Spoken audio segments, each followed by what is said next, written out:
Let's break some statements which are myth or fact. Let's find out from our experts. So guys, our first question is, अगर hotel अच्छा है तो bookings अपने आप आ जाती है? होटल अच्छा है, बुकिंग अपने आप आएगी। आई थिंक ये पार्शियली मिथ है और पार्शियली फैक्ट भी है, बिकॉज होटल अच्छा है इसके बहुत सारे डेफिनेशन हैं कि आपका लोकेशन कैसा है, आपका सर्विस कैसा है। और बेसिकली बुकिंग्स आती है सीजन के हिसाब से, आपकी डिमांड क्या है मार्केट में, ये सब के बेसिस पे होता है।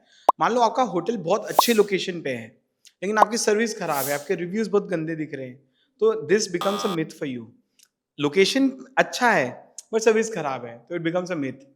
लोकेशन एवरेज है बट सर्विस बहुत अच्छी है, मतलब आप टॉप रेटेड हो हर जगह पे सर्विस में, खाने के मामले में, तो it becomes a fact for you.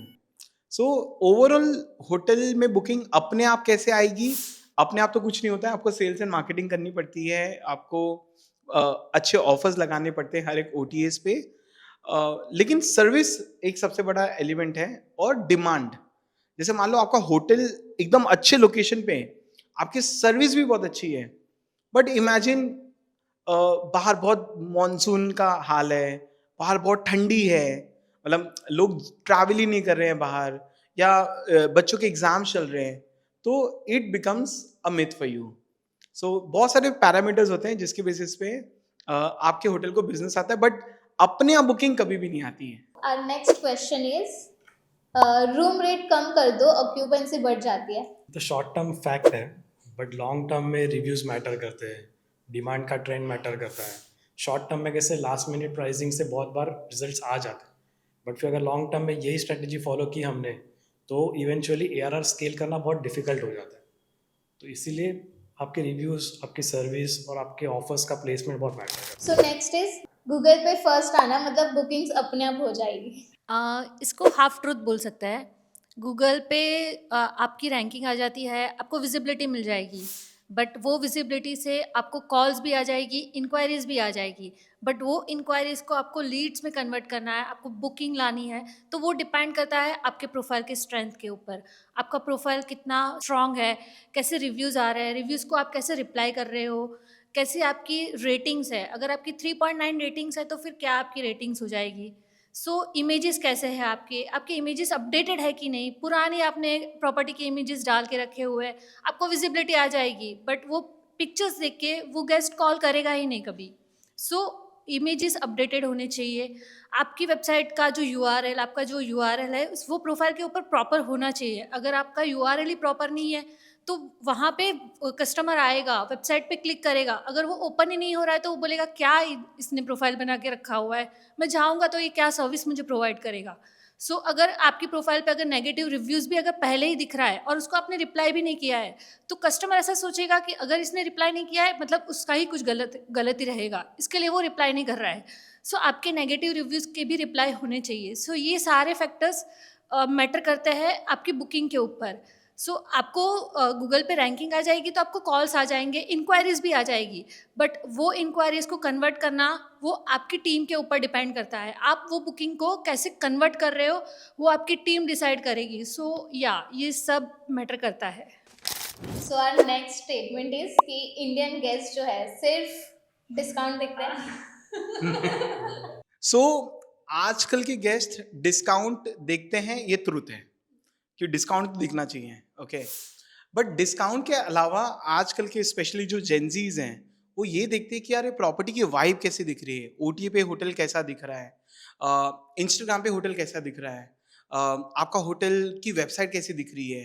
मतलब मुझे वो वाइब अगर नहीं आएगी ना, और प्लस मैं ना स्मार्ट ट्रैवलर भी हूँ अभी, मैं रिव्यूज़ भी पढ़ूंगा, मैं देखूंगा कि यार इसके पॉजिटिव रिव्यूज कैसे हैं, नेगेटिव रिव्यू कैसे हैं। और आजकल के तो लोग तो इतने स्मार्ट है वो समझ भी जाते हैं कि फेक रिव्यू की जेन्युइन रिव्यू भी है। तो डिस्काउंट डेफिनेटली देखते हैं, बट उसके अलावा वो वैल्यू भी देखते हैं।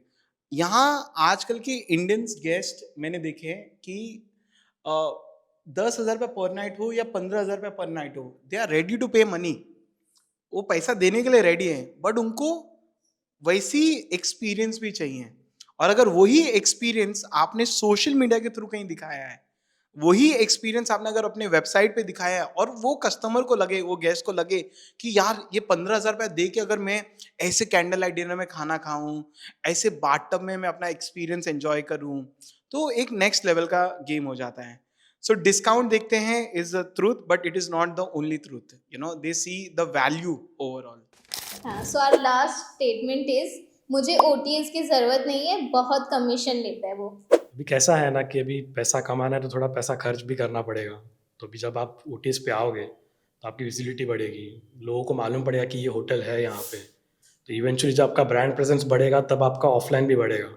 तो स्टार्टिंग में आपको ओटीएस पे आना पड़ेगा कि हर होटल एक चेन का नाम लेके तो नहीं आता. तो इनिशियली आपको ओटीएस पे थोड़ा फोकस करना पड़ेगा. Eventually you can divert your resources. मतलब मैं तो एकदम ओटीए फ्रेंडली हूँ. अगर एक समझते, लेट्स सपोज मैंने आज से उदयपुर में कोई होटल मैंने बस खड़ी की और मुझे इसका बिजनेस चाहिए, तो मेरे पास पहले क्या हुआ करता था कि पहले मुझे किसी ट्रैवल एजेंट को जाके फ़ोन करना पड़ता था. Hello XYZ tours and travels, भैया मेरा होटल है उदयपुर में, आप प्लीज़ मुझे बुकिंग दीजिए. तो पहले ऐसे बिजनेस होता था. पहले वॉक इन होते थे, पहले लोकल जो कैब ड्राइवर, रिक्शा ड्राइवर ऐसा होते थे ना, वो लोग मुझे बिजनेस देते थे.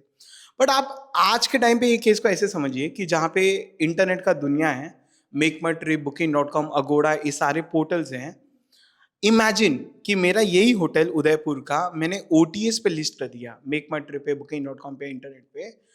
अभी मेक माई ट्रिप पे एक दिन में शायद लाख लोग आके उदयपुर को देख रहे होंगे. अब जस्ट इमेजिन, क्योंकि जस्ट बिकॉज मेरा होटल लिस्ट हुआ है वहां पे, तो मेरे होटल के बारे में लोग जान रहे हैं. और अगर मेरे होटल के पिक्चर्स अच्छे हैं, प्राइस बरोबर है, रिव्यूज अच्छा है, तो लोग मुझे अपना बुकिंग भी देंगे. अब भैया ये फ्री में तो होगा नहीं, है ना, कुछ तो देना पड़ेगा. तो आई थिंक जैसे विहांग ने बोला कि कमीशन तो देना ही पड़ेगा. तो आप ये जो कमीशन दे रहे हो, आप ये मत समझिए कि आपका कमीशन, आप ये समझिए कि आपकी मार्केटिंग हो रही है, प्लस आपको रेडीमेड बुकिंग आ रहा है. मैंने कुछ इतने सारे होटल्स को देखे हैं जो पूरे OTS पे चल रहे हैं and they are very happy. तो आप OTA को एज अ बर्डन मत समझिए, OTA को आप एज अ लाइबिलिटी मत समझिए कि अरे यार मेरा 20% 30% कमीशन लेके जा रहे हैं लोग, प्लस ऑफर भी लेते हैं. बट आपकी मार्केटिंग कितनी हो रही है आप ये देखिए ना. अगर मैंने मान लो सब कुछ एकदम बेस्ट करके रखा है, व्हाट इफ मैं मेक माई ट्रिप में उदयपुर में टॉप 3 में दिख रहा हूँ.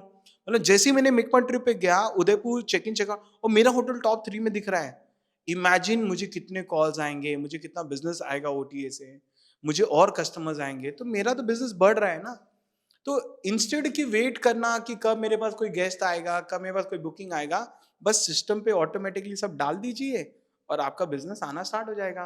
तो इजी है, आपको ये सब टेंशन करने की जरूरत ही नहीं है. एंड आज कितना अच्छा सिस्टम बन चुका है OTS का, चैनल मैनेजर का, PMS का, कि आप इस दुनिया में कहीं पे भी बैठ के कुछ भी अपडेट करो, आपका एक झटके में रेट अपडेट हो जाएगा, इन्वेंट्री अपडेट हो जाएगी, बुकिंग आ जाएगा, कस्टमर्स रिव्यू देगा. जितने नए कस्टमर आएंगे उतने नए रिव्यूज आएंगे, उतनी और बुकिंग्स बनेगी. तो OTS को कभी भी लाइबिलिटी नहीं समझना चाहिए. पता नहीं बहुत सारे होटल्स क्यों उसको समझते हैं. रही बात, आप कंट्रोल कर सकते हो कि अगर आपका बहुत कमीशन जा रहा है तो आप उसको एक लिमिट कर सकते हो. बट आपके होटल की बहुत अच्छी मार्केटिंग होती है OTS के थ्रू. तो मेरा ये पर्सपेक्टिव है. तो अगर आपको ये सेशन अच्छा लगा है तो प्लीज़ लाइक कीजिए. एंड अगर आपके मन में भी ऐसे कोई मिथ या फैक्ट रिलेटेड क्वेश्चन है तो कमेंट ज़रूर कीजिए. हमारे एक्सपर्ट नेक्स्ट सेशन में हम ज़रूर आंसर करेंगे. हॉस्पिटैलिटी माइंड्स को आज ही सब्सक्राइब करो और फॉलो करो ऐसे और भी वीडियोस के लिए.